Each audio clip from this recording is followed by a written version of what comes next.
The truth about why married women are the easiest prey. A Stoic perspective. Chapter 1. The illusion of stability. Ethan sat alone in a dimly lit cafe, stirring his black coffee as he listened to the rain tapping against the window. He had always been fascinated by human nature, particularly the vulnerabilities people tried to hide. It was an odd obsession, perhaps, but one that had served him well in his line of work. He wasn't a con man, not in the traditional sense. He didn't steal money, forge signatures, or blackmail. Instead, he manipulated emotions, particularly those of married women. Not because he hated them, not because he wanted to ruin marriages, but because they were, in his experience, the easiest to seduce. It wasn't their fault. They lived within the illusion of stability, bound by routine and expectations. They had husbands who loved them, children who depended on them, a home that felt safe.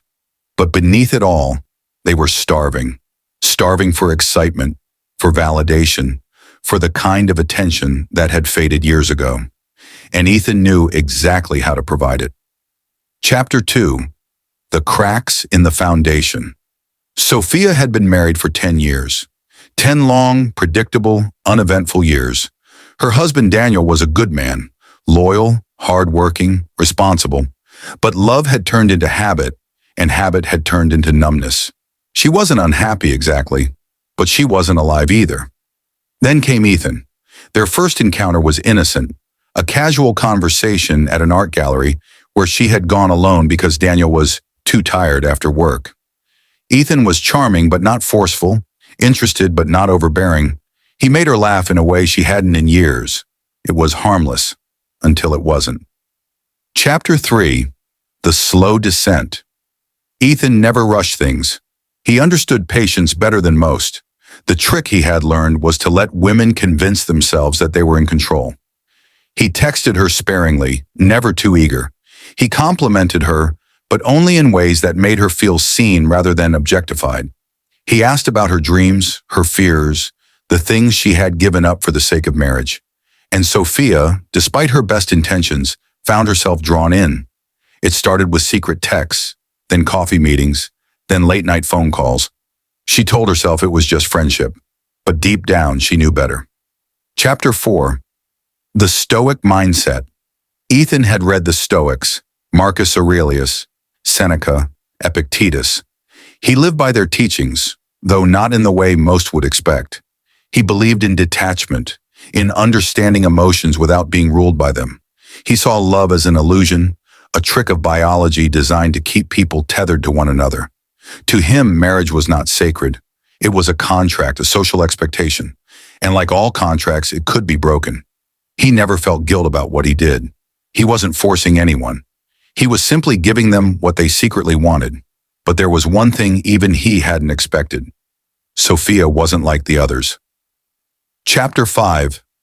The unexpected turn. Sophia wasn't naive. She knew exactly what was happening. She knew the danger of what she was doing. But for the first time in years, she felt something. And that feeling terrified her. She wasn't just playing with fire. She was ready to burn for it. Ethan saw it too. He saw the moment when control shifted, when the game became real. And for the first time in his life, he hesitated. This was no longer about manipulation. This was something deeper. Chapter 6. The consequences of desire. Daniel wasn't a fool. He noticed the late nights, the distant looks, the sudden excitement in his wife's voice when she checked her phone. He confronted her one evening, his voice steady but cold. "Is there someone else?" Sophia hesitated for just a second, and that was enough. She didn't have to say anything. The truth was already there, hanging between them like a blade. Daniel didn't yell. He didn't plead. He simply nodded, turned around, and walked away. And just like that, the stability she had taken for granted was gone. Chapter 7. The final lesson. Ethan had always believed in detachment, but as he watched Sophia break apart, he felt something he hadn't before. Regret. Not because he had seduced her, but because he had underestimated the cost of what he was doing. He had spent years believing that love was a weakness, that emotions were just obstacles to be controlled. But in the end, he had been the one caught in his own web. Sophia was broken, Daniel was gone, and for the first time, Ethan felt empty. Because no matter how much he had studied the Stoics, no matter how much he had trained himself to feel nothing, he had forgotten one simple truth. Even the strongest walls can crack. Even the most detached hearts can bleed.